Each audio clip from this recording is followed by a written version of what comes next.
Hello and welcome. What I want to do is just have a discussion since Cassie, you've graduated and you have acquired an internship and now a full-time job. And for anyone who's tuning into the recording, this is Cassie Waldo of ISS fame, the former president of the IS Club.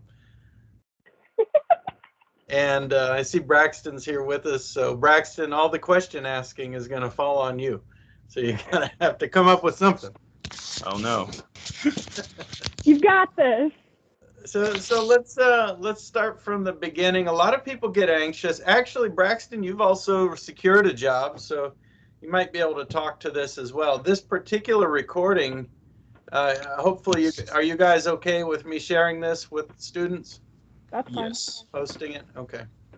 Well, this is just an opportunity because students get anxious about getting a job. I spent an hour yesterday with a student who has, honest to God, a lot of experience. He's already been working. He's an ISS major. He's got, to my eyes, he's got significant real experience.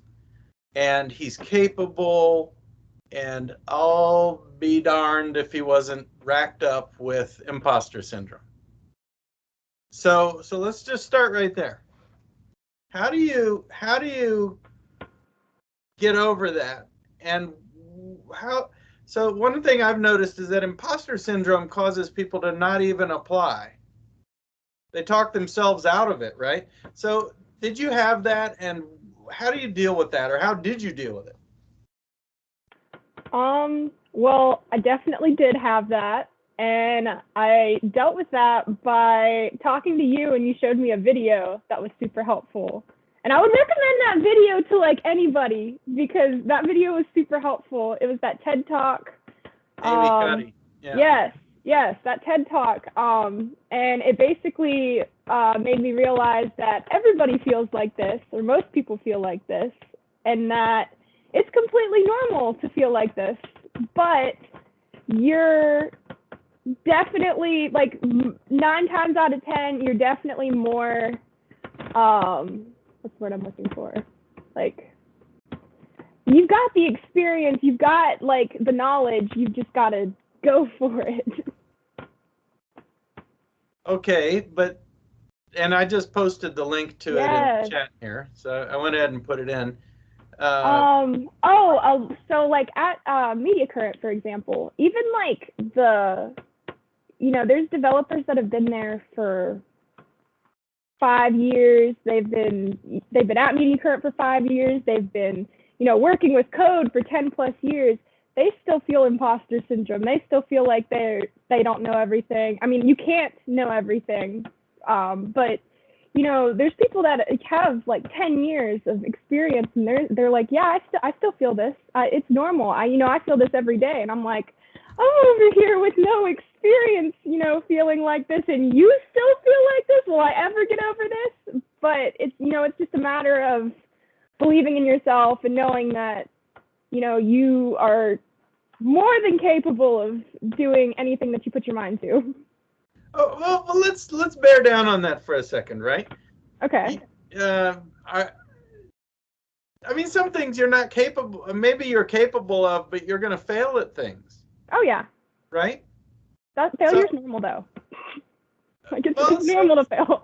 So, is there an attitude about failure that you've got to have, and what is it? Because so maybe you're capable of doing things, but you're getting feedback when you're working with technology because stuff's failing. And I know, Braxton, you can ring in on this too, but how do you deal with that? Because that's like a opposite signal, isn't it? Is telling you that you're not capable, you're failing. Well, you have to keep an open mind with failure and realize that the failures that you come across are there to help you learn and to help teach you, what doesn't work. Because once you figure out like what all doesn't work, you're still learning, you're still gaining knowledge, and it's like, oh, this doesn't work, I failed here. This doesn't work, I failed here. Let me try this. Oh, this works. works. So now I know all of these things don't work. So let me not do them. But you have to, I don't know, you have to keep an open mind with it and not like let the failures get you down, because it's complete, like failure happens constantly, like especially in this industry and this type of work. So I would just say keep an open mind and take the failures as learning opportunities. Yeah. Go ahead, Braxton. What were you say there? Put your camera on for a minute, since you're talking to an audience. All right, let me put this thing on. Just what you wanted, right? Be on camera. No, let me. How you? There we go. See this? Let me go to a better background. How about that? Professor Thomas is always doing this to us. I swear. You got to be ready. You got to be ready. You always got to be ready. You got to roll with it. All right, there we go. That's a little better. Oh, good. Glad you guys both wore blue. That's perfect. I would Thanks say for coordinating. with failure, you know, I did every time. I always do whatever I can to not fail, and I can sleep well at night knowing I did everything I could, and just learn from the mistakes. Ask others. I know I got some friends in this very class, Jay, who helped me out a lot. So try to prevent it as much as possible, but just know, don't quit. You know? Don't quit. Don't quit. And that's what I haven't quit in this class. I was struggling at first, absolutely struggling. I think it was like almost 2 weeks in, and we realized that my machine just would not work. So I had to go borrow buddy's Mac and start from scratch way after the fact and try to scratch back up. But I would say just doing everything that you can so you can rest your head at night. That's what I do. Yeah. Actually, the two of you had similar experiences. Yeah. But yeah, I had to go buy another computer. Oh. Because my other one would not work. That was last case scenario. Yeah. Back to like the failure topic. I would say that you also can't be afraid to like have something to show. Like you can't be afraid to like just be like, hey, this is what I have, because you're too afraid for it to fail. You have to like just kind of put yourself out there and be like, hey, this is what I've got. It may fail, it may not, but you know, this is the work I've done, and just be confident in what you've done, and be confident in, you know, just even if you have pieces, you know, just be confident in like that little bit that you've got, because even a little bit of code or a little bit of anything is helpful and can be made into something bigger. And if other people look at it and like they can say, oh yeah, we can work with this, you know, it's like, oh, you can work with this? What? Like I expected you to say this is trash, you know, but most of the time they're like, hey, this, you know, we can work with this. This is something we can, you know, build something off of, you know. 100%. So well, you know, and you know what you're saying, when I think about when people stop themselves, mm-hmm.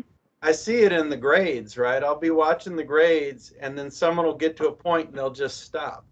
Yeah. And I'll, you know, I understand the whole design. So I'm thinking about it and I'm realizing, okay, they stopped on this one, but actually they could still have done this one, this one, this one, and this one. Mm-hmm. But they didn't even try. Like they stopped here and they fixated on this part where they're stuck, but actually they could have gone ahead in these other areas. I definitely did that in your class. But that's something, I think that's something important about dealing with technology too.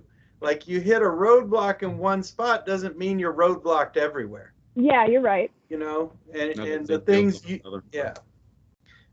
now again, both of you have found jobs, and Cassie, you're in it right now, and Braxton's about to get in it. One of the things that I think is quite important is the fit. You know, your own self-knowledge about how you like to work, where you like to work, what kind of habits you have. Like some people like to put on a suit every day and come in 9 to 5. And some people want to work from home with their dog in their lap. And so okay, all right. So tell me about that. How did you figure that out? Because, you know, the pay is different depending on the type of job. what mattered for you? How did you find that? And is it working? So I guess back in college, I really preferred the online classes because I did not like showing up to class. Like, I would skip class just because I didn't want to show up. It was a lot of work for me to get there and, get myself. Wait a minute, I recommended you.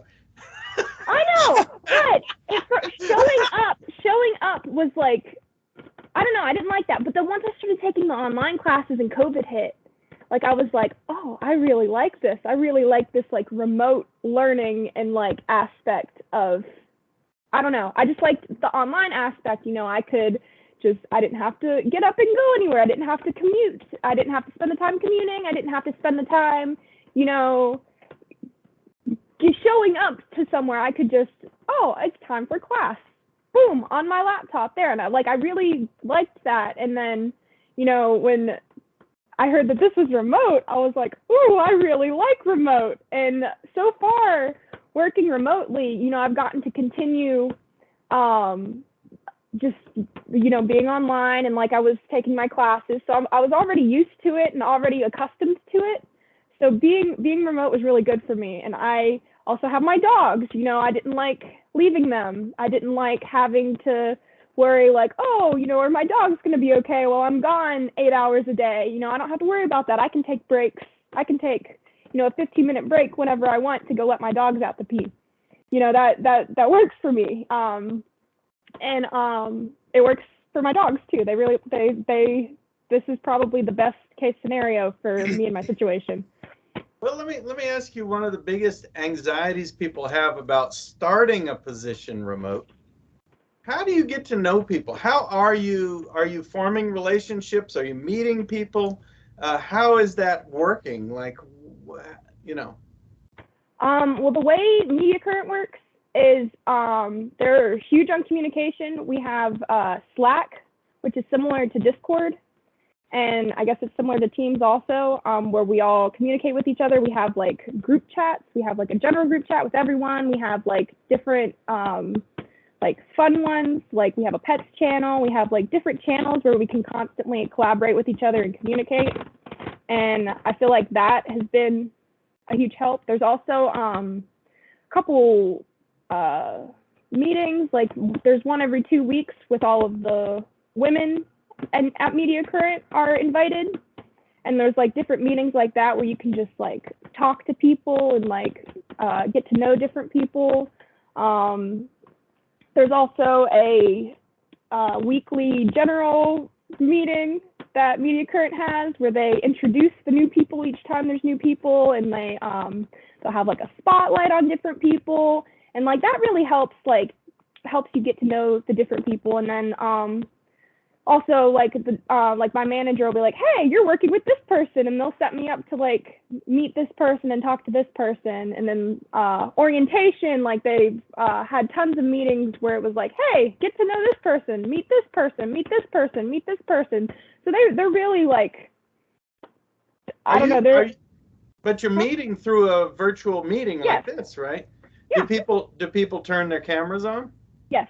It's recommended that you do turn your camera on, so you're not just like talking to, I don't know, it's easier to talk to a face than to just talk to your picture on your Zoom or your picture on or even if you don't have a picture. A picture is better than not having a picture, because at least you're talking to a picture and not a black screen. So you feel like you're really connecting, and you're okay. Even though have you actually met anyone in person? I met a few people. I met at the old office. They just switched offices. Yeah. So before they switched from the old one, I got to go and see it and meet all of the local people. Yeah, because actually Media Current is based in Alpharetta. Mm-hmm. Yeah, so it is pretty close by. That's cool. Now, Braxton, you're in a position where you're about to enter into a job at a company. Yes. And so how are you figuring out at this point? You're busy with class, obviously, and for Cassie to think about what kind of questions do you think he should be thinking about as he's coming into the company? But I want to start with Braxton. What do you know so far about Manhattan and the work climate there? What's your job going to be like? My job is going to be a lot of travel. So it's 50 to 75%. Hopefully I can get on with Jay and we can do a lot of traveling together because we're in the same class. So I know that that's going to be a little weird for me. I've never not traveled that much in my life. So being on planes consistently, 6 to 8 times a month is going to be, a huge, a lot. So I'm going to have to buckle down with my sleep schedule and really get that in order for sure. Your party schedule. You got to buckle down with your party schedule. My party schedule is about to be over. Woo! Party schedule is going to be done. But you wait till that big check comes in and you're in New York City. Well, we'll see.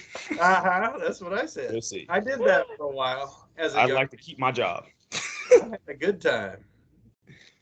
But I think that the earlier question was, what kind of got me into it, and it was Professor Rhea. Yep. We had a meeting with 4150, and he was assessing my strengths. One of my strengths that he applauded me on was being a people person and be able to get in front of people.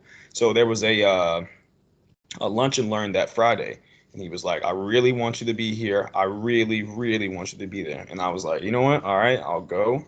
And I saved the contacts, got some LinkedIn's, and about 2 months later, I hit him up, and then rest was history. Isn't that awesome? Yeah, big shouts out to Professor Rhea for that. Now, what do you know, and what do you still want to know about how work is going to go for you on a day-to-day basis? As far as I want to know more about where and how soon that they're going to ship us out. Because that I don't know yet. I do know me and Jay have to read a book before we start. So it's a 300-page book. So I know that there'll be at least a lot of reading to begin with, even before we get to the office on the 9th. Well, what kind of book are we talking about? It's a consulting 101 book. Consulting 101. Interesting. Do they publish it themselves, or is it? No, I think the guy's name is John Leward or something like that. John Leward. Let's search for that.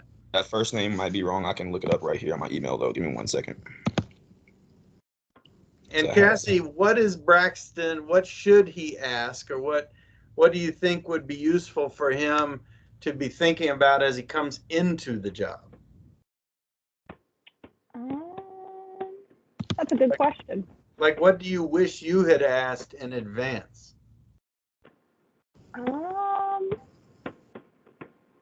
Do you know you're going to travel too, by the way? I'm familiar with Media Currents, so they will actually. They will. Yeah, they're going to, twice a year, you'll probably be flown out to some event to do something. Have you talked to them about that at all? No, that hasn't been mentioned yet. Yeah. See? And how does travel work? Yeah, that'd be a good question, asking how travel would work, because as of right now, I have no idea how travel works. Yeah, do they buy your ticket, or are you supposed to buy it? I worked for consulting companies, and most depended. I was actually under Deloitte for a while and under Bearing Point for a while, and they had different processes. And in some cases, I'd have to book through the Deloitte agent. And at Bearing Point, I could just book my own ticket and get reimbursed, which is basically what I do here at KSU. Mm-hmm.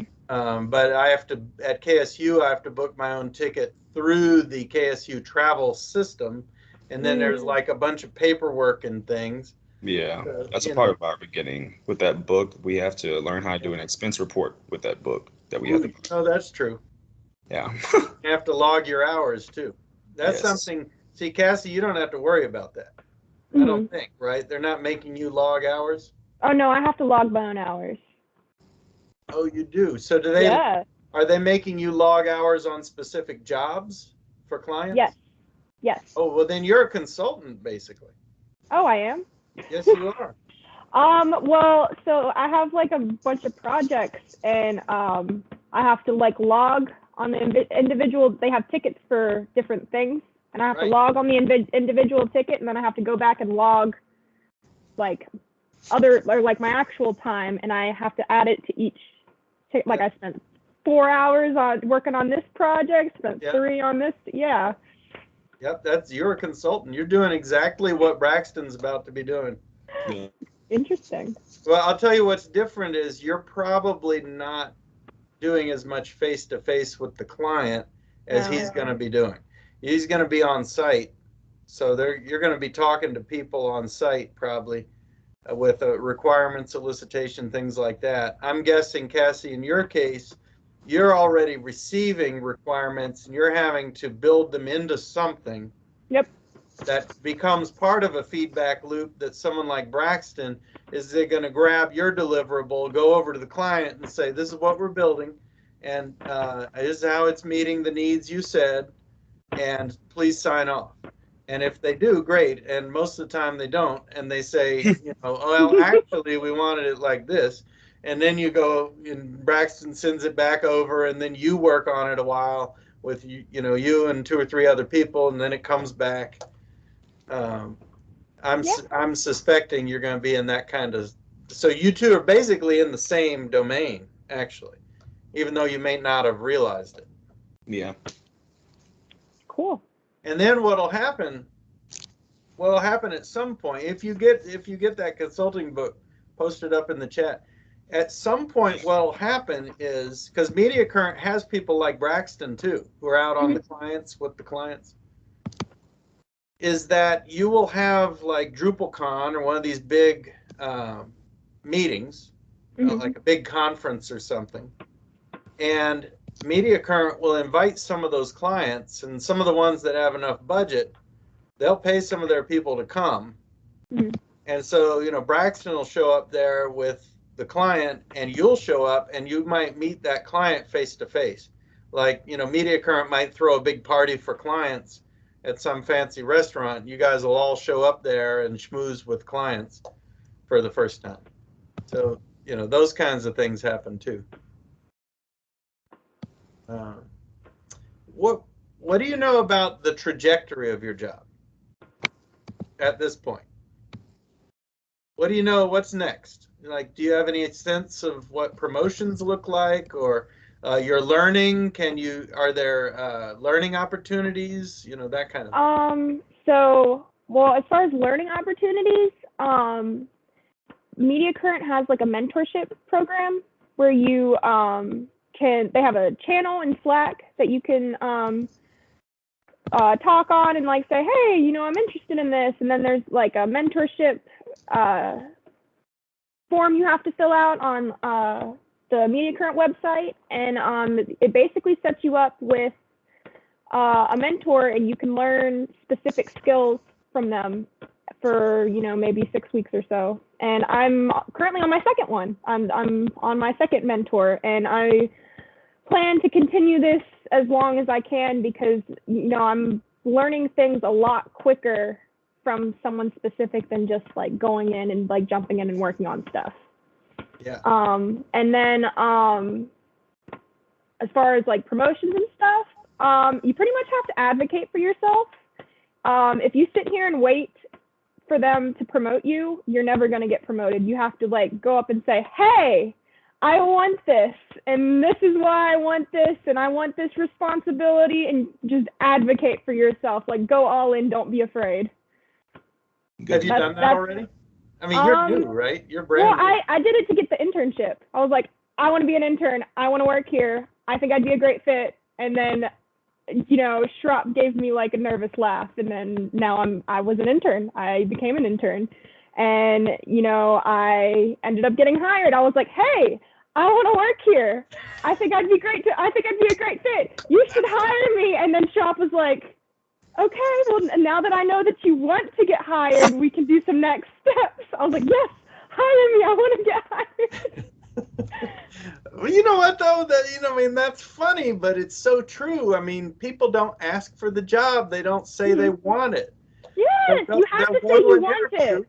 They'll go to an interview and they'll say, they'll answer questions, but they'll never show some passion or say, I want to work here. Yes, literally, you have to say those words. I want to work here. I want this. Yeah. Did you do that, Braxton? How did that go for you? The interview process for me was I came very prepared for it because of Iowa Johnny. I don't know if you remember him, but so he had the interview before me, and he came over my house after he graduated, and he was like, "Yeah, man, I completely bombed that interview," and he just told me all the questions and what to prepare for it, and I had to do a presentation as well, and I took like 5 or 6 hours to really rehearse that and make sure there was no hiccups in that. So What do for you mean? me, What do you mean presentation? What did you present? I can show you. All right then. I can show you my PowerPoint that I made for them. PowerPoint. Now we're I talking. Yeah, presented my capstone project that I did in this class. See? See, I was struggling too much during the time to present that. Well, she was done already, so you know. I struggled through that project. All right, let me share Hey, the fact that you struggled is actually part of the value of the presentation. Because you're going to a technology company, they know struggle is real. I'm doing the same thing at Media Current. I'm just struggling through projects. That's what they expect out of you. That's what everyone does. That's what I'm doing today in the office. The call I had at the beginning of this meeting was from the head of enterprise solutions at UITS at KSU, because I'm in the middle of a struggle trying to set up a bunch of stuff. I mean, it doesn't end. Things don't get easy. Like nothing's like just a walk in the park. Like everything's like you're just gonna continue learning. Everything's new. New things are coming at you. New things constantly coming. Yes. All right, let's see it, Braxton. What do you got? All right, so this was a project I did in systems analysis and design, and I was looking through my projects and I save all of them just in case for a moment like this. So I encourage everyone to save your projects, please. That's great advice. Oh, definitely. Save your projects and make sure that you save the requirements that are listed in the syllabus so you know what you're talking about. But I just did it on it was youth centric. We were supposed to build an application and website, but we mostly just gathered the requirements. So I kind of explained that, going through the feasibility analysis, the constraints, the actual business requirements, the non-functional requirements, and the functional requirements. And that's literally pretty much consulting. So they really love the presentation. Yeah. So that's that front end of consulting. Absolutely. Yep. So save your projects again. Save your projects. I'm going to put that in the chat. Also, if you save your projects, you can, and you're doing a project in the future and say, oh, I did that before on this project. You can go and take that piece from that project and put it in your new one because you already did it. Why would you do it twice? Reuse the graphics. Templates, everything. It's not stealing. You created it. You built that. Why not take what you built already and save yourself time? Amen. Absolutely. Yeah. Well, I think we've covered a lot, and I like to keep these somewhat short because people get overwhelmed quickly. I'm going to pass this video to Professor Ray to get out to the students in the BUSA class, and I'm going to share it also over to it's already in the capstone class as a recording, but as a parting comment to students who are seniors right now, don't have a job yet, and are anxious. What are the 3 things they need to do, even though they're busy trying to finish class? If you could tell them even 1 or 2, but even 3, what is it that they should prioritize? They don't have a job yet. Prioritize finishing school first. Okay. For sure. So don't leave it dangling. Yes. Applying to jobs. Yeah. Take some time to apply to at least 5 jobs a day, but make sure you're also tailoring your resume and changing your resume up to fit each job so you get caught by those recruiting scraper machines that they use. Because if you're using the words, get the words from the job. Get the words out. Also, go to as many lunch and learns and career fairs and try to get in front of someone's face. I didn't even think about that. You went to a lunch and learn with Yep. Manhattan Associates, and Cassie, you hosted Media Current. Yeah. Yeah, as the IS Club president. So basically, both of you had that connection through one of those events on campus that flowered into a job. Way better than Indeed. I feel like this major requires like you connecting with people and you, yeah, 100%. This People don't realize that. They think it's computing. it depends on who you know. It is a very social, personable domain. One other thing I caught, Braxton, out of your narrative that I know was true, it's also with Cassie, is you did some networking. Yes. You were working with Jay. You were working with someone who had failed the interview in the past. You reached out and found people who had some knowledge about the company, and you asked questions and learned about it. I know, Cassie, you and I talked a bit because I know a fair amount about Media Current. And so you've got faculty, you've got alumni, you've got fellow students, and those are all resources to get your accuracy up about how to apply and get the job at the company where you want to get the job. Yeah, if you got a buddy that failed the interview or you failed the interview, let them know what they asked in the interview. That's a great point. Which capstone project are you on, Braxton? Zuckerman. Okay. I was just thinking for one of the projects this semester, Cassie, I don't know if you know this, but we got a server. So now we have our own hosting server. Okay. So actually, I've got one project team working on building a collaboration home for the IS program.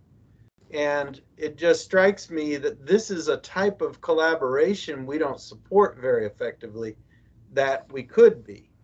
These sort of connections around companies or that kind of thing.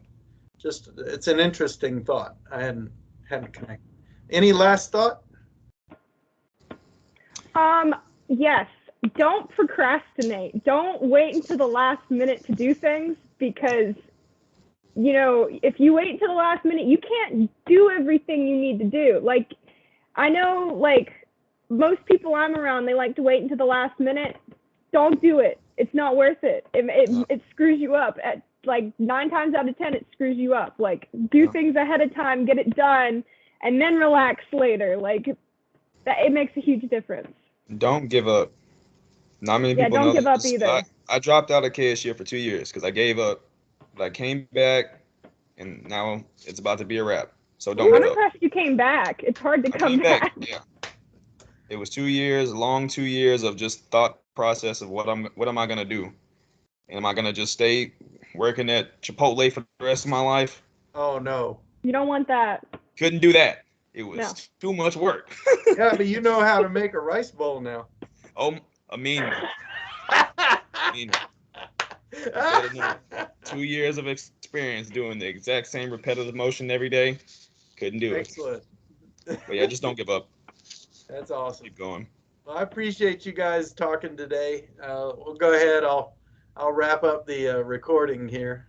All right. Thanks.